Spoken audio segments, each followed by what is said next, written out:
네, 안녕하세요. 우리 개헌연대 정경태 의원입니다. 어제 판결을 보면서 사법부도 이제는 무너져가고 있고 오염되고 있구나를 많이 느끼는 순간이었습니다.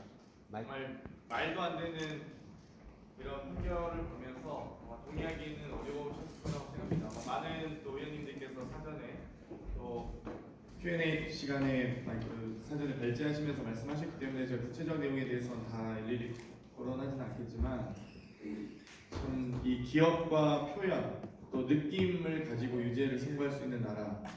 사실상 저는 어제 판사가 대통령 후보 공천을 하는 과정이었다라고 생각하고요.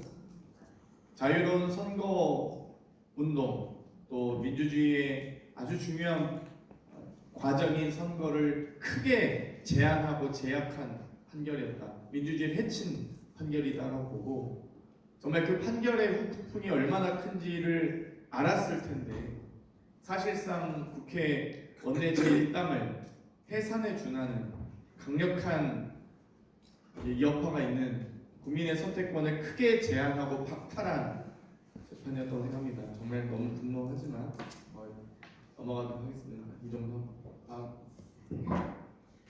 넘겨주세요. 제가 탄핵이 아니라 왜 돌아가는 개헌을 택하셨나요? 라는 질문이 있으셨습니다. 근데 사실 방금 김용만 의원께서 얘기하셨듯이 탄핵과 개헌은 쌍두마차입니다. 우리의 최고 목표는 윤석열 퇴진이기 때문에 탄핵과 개헌은 같이 가야 되는 부분이다. 다만 이 두 가지의 큰 차이는 방금 다 설명을 했지만 이 탄핵은 우리가 헌법재판관 9명, 현재 6명 있습니다. 제적위원 수는 이 헌법재판관의 판결문을 읽는 그 모습을 보면서 가슴 졸여야 되는가 과연 똑같이 200명의 국회의원의 발의와 의결로 가능하지만 과연 헌법재판관이 국민의 주권을 대체할 수 있습니까? 입법부 200명 이상의 권한이 있는지 저는 사실 잘 모르겠습니다. 어제 이 중앙지법 판결을 보면서도 그런 생각이 있었는데 어제 이 판결 이후에 더 그 생각을 강하게 갖게 됐습니다. 과연 대한민국의 운명을 헌법재판관 9명이 결정할 수 있나요? 우리 국민들이 결정하셔야겠죠.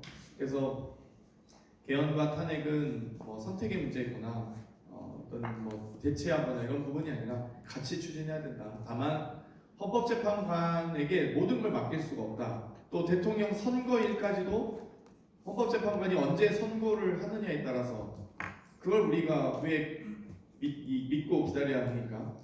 국회가 국민이 결정하면 됩니다. 대통령 선거일까지도. 그렇기 때문에 저희는 함께 같이 가는 길이라는 말씀 드리겠습니다. 다음. 탄핵시키지 않으면 면책되는 것인가요? 사실 대통령 예우에 관한 법률 얘기를 많이 하시는데요.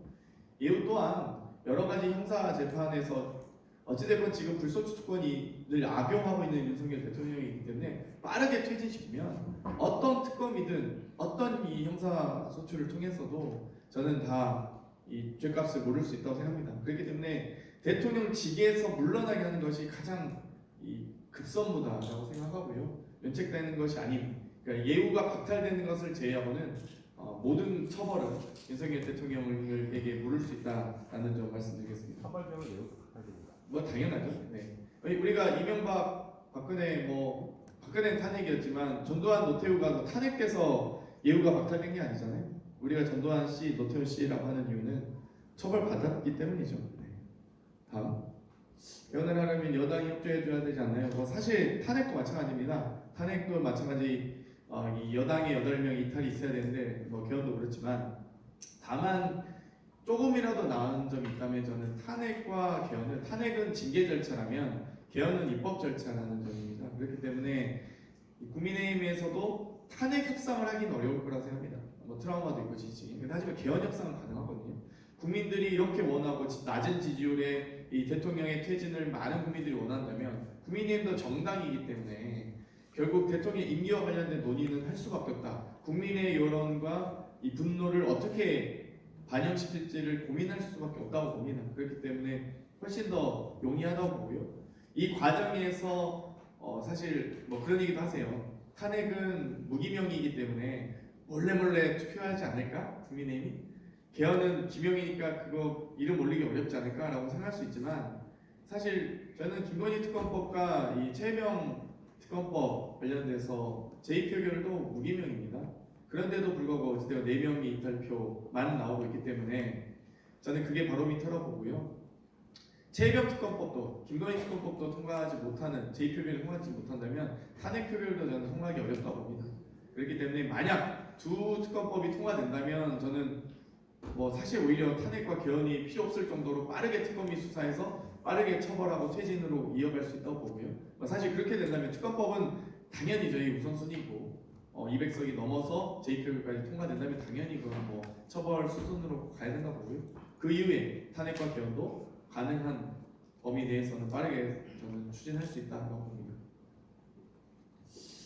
모든 대통령에 대한 국민 소환은 헌법 개정을 어떻게 하느냐에 따라서 다르지만 저희가 원포인트 개헌이라고 설명했듯이 대통령 임기 단축과 관련된 개헌입니다. 물론 저는 여기에 한 가지 더 추가하고 싶었던 게 탄핵 절차에 대해서 앞으로 탄핵도 국민 투표로 결정했으면 좋겠어요. 왜 탄핵을 헌법재판소가 결정해야 되는지 법리적인 문제가 아니잖아요. 사실상 탄핵 절차는 국민 소환의 절차이고 대통령 징계와 관련된 절차인데 왜 그걸 위헌 소송하는 게 아닌데 법리가 뭐가 중요합니까? 국민들이 원치 않는다는데.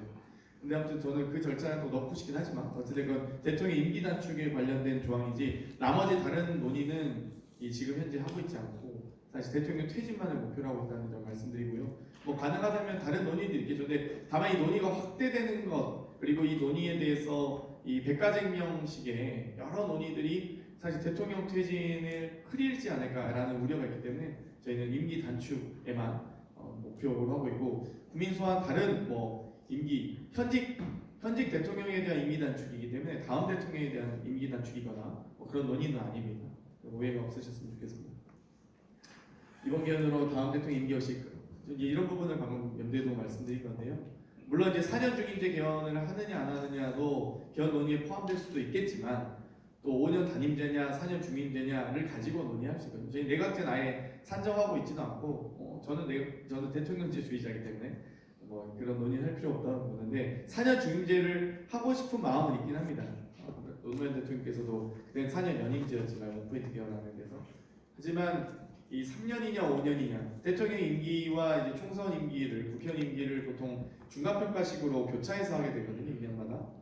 그렇기 때문에 이제 그 논의를 할 수도 있는데 그렇게 되면 5년하고 4년을 갈 거냐 뭐 이런 논의들이 있을 수 있는데 저는 그 논의를 포함하더라도 어쨌든 대통령 임기 단축이 가장 기본 전제로 된 이후에 그 논의도 가능하다 보기 때문에 뭐 3년이든 5년 플러스 5 플러스 4년이든 뭐 다 저는 열린 상태에서 논의가 가능하다 봅니다. 어찌되건 그 논의 또한 현직 윤석열 대통령이 퇴진해야 가능한 논의다 이렇게 말씀드리겠습니다. 그 전제가 없고는 무슨 의미가 있겠어요? 4년 중임제든 3 플러스 5든 뭐 다 모든 논의 자체가 윤석열 퇴진밖에 없다고 생각합니다. 의원일제 이거는 뭐 사실 거론할 가치가 없기 때문에 넘어가겠습니다. 개헌이 되더라도 집행정지 헌법소원 요구하지 않을까요? 뭐 하지만 이제 헌재 판결도 있긴 한데요. 여러 가지 어떤 법적 절차에 대해서 뭐 헌법소원이나 집행정지 가처분이든 뭐 여러 가지 할 수 있다고 주장은 하겠지만 개헌의 최종 궁극적인 절차인 국민투표를 결정된 사안에 대해서 이 대한민국에 존재하는 어떤 국가기관도 주권자인 국민의 권한을 제한할 수 없습니다. 그건 헌법재판이든 대법원의 판결이든 어떤 과정과 절차보다도 가장 이 정당성이 있는 결정은 국민투표이기 때문에 저는 뭐 대통령이 뭐 여러 가지 요구는 하겠죠. 뭐 요구는 하겠지만 뭐 우리가 굳이 그것까지 배려하거나 고려할 필요는 없다. 국민투표가 결국 최종심이다라고 생각하시면 될 것 같습니다. 다음. 끝났나요?